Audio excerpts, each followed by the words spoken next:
ka-chers! Welcome back to my YouTube channel. Another busy na life naman nga tayo mga ka-chers dahil kailangan ko magtinda. Yes mga ka-chers dahil marami akong orders. Malaki nga naman itutulong nito sa akin mga ka-chers. Dahil nga ang sahod natin ay last week at first week of the month mga ka-chers, kailangan natin ng pera sa pagitan. And syempre mga ka-chers, I have to get ready para nga pumasok na sa school. Dahil nakatira ako sa 9th floor, so I have to go to the basement to get my motorbike. At syempre mga ka-chers, pagdating ko sa school, syempre dineliver ko kaagad ang kanilang mga orders. Dahil pang breakfast nga nila yan mga ka-chers. And of course mga ka-chers, ngayon nga ay aming academic challenge. Ang aming academic challenge is a partner of mastery test. Para din siyang mastery test mga ka-chers, kailangan nilang makipag-compete para sa award mga ka-chers. It is divided nga mga ka-chers sa easy, average, and difficult round. At ang ating first at second ay may makukuhang certificate. Syempre lahat sila dyan, meron silang plus points. Kung ilan nga mga ka-chers ang total ng scores nila, yan ang additional points na ibibigay ko sa kanila. At pwede nyo nga magamit yan sa Pilipinas mga ka-chers.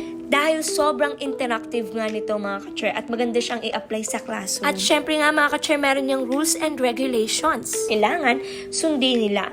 Magsisimula kami sa question number 1 at may mga music yan mga ka-chers.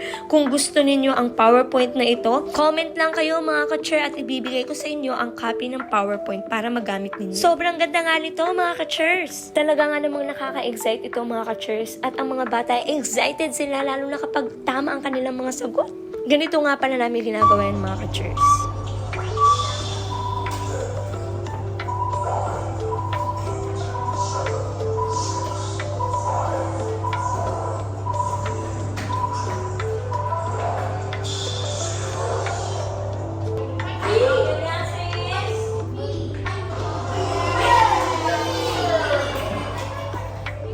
At yan nga ang aming pinagkakaabalahan sa umaga mga ka-chers at sa hapon naman ay ang aming mastery test.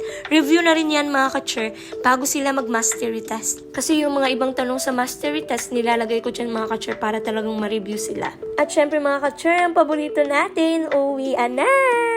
Hindi ko nga pala naisama nakaraan mga ka-chers, kailangan namin mag-log out yan. Dapat meron siyang fingerprint, pero hindi gumagana yung fingerprint ko mga ka-chers. Ewan ko rin ba kung bakit gano'n. Sinubukan na nga namin yan mga ka-chers, na late na nga ako ng login nakaraan, pero hindi talaga niya ma-detect. Kaya the best solution, mag-password na lang tayo. Uy! At syempre mga ka-chers, pagdating ko nga sa aming building, ayan na, pauwi na ako, dala-dala ko ang aking piniglagyan ng spaghetti kanina. At ito nga palang ang labas ng aming room mga ka-chers. Hotel po itong aking tinutuluyan, kaya ganyan-ganyan ang itsura. Walang mukhang tao. Mukhang pusa lang. Ganitong tao ko. At syempre mga ka-chers, pag uwi ko, kailangan ko na kagad mag-prepare para sa aking tutorials mamaya. Ayan nga ang view ng aking bintana mga ka-chers. Makikita mo naman ay malapit kami sa dagat, kaya nga naman pag high tide mga ka-chers, high tide din sa baba. At normal na yan sa mga syempre mga ka-chers, yun nga lang aking ginawa at kailangan ko na ulit lumabas mga ka-chers. Nagpahinga lang saglit, kailangan ko na ulit umalis para sa aking tutorials mga ka-chers. At sa kalugtong nga nito mga ka-chers, dadalhin ko kayo kung saan ako nagtuturo mga ka-chers. Papakita ko sa inyo na talaga ang yayaman ng mga estudyante ko. Tingnan mo yung building ko mga ka-chers, i-compare mo sa building nila. Grabe, inangkin ko na. I'm on my way to my duty mga ka-chers. At dahil matagal pa nga ang stoplight mga ka-chers, ay nag-video muna ako para makita nyo ang kanto ng aking bahay. Hindi pala aking bahay. Nakikitira lang pala ako. Dito nga pala nakatira ang isa kong estudyante or duty mga ka-chers. Kung makikita mo naman, Cher, wala binatbat yan doon kung saan ako nakatira, diba? At syempre mga ka-Cher, napaka-high-tech na nga nila dito, diba? Syempre meron ako niyan para makapasok tayo sa loob. At syempre mga ka-Cher, pagdating ko nga sa elevator, ayan, syempre press natin ang 12th floor at dito na tayo sa room ng aking duty. Syempre mga ka-chers, gulat na gulat nga ako pagdating ko dahil excited na nga akong turuan siya mga ka-chers. Tapos ang maaabutan ko mga ka-chers, pag-ring ko ng bell ganito. Tingnan nyo, busy siya manood ng Doraemon at nagme-merienda. Tingnan mo mga ka-chers, talagang nililiitan pa niya ang kagat niya. Talaga naman nagsasayang ng oras at mapera. Hinayaan ko na nga mga ka-chers dahil bayad naman ng nanay niyan. At ayaw nga nila na minamadali sila sa pagkain. Kaya yun na nga mga ka-chers, after ko siyang turuan, inantay ko siya ng mga 5 minutes pa mga ka-chers, lumabas na ako kasi ang aking sunod na klase ay Di ba yan, dyan ako tuturo. Dyan lang sa kabila. Dyan. So, iikot ko lang ang aking motor sa kabilang side.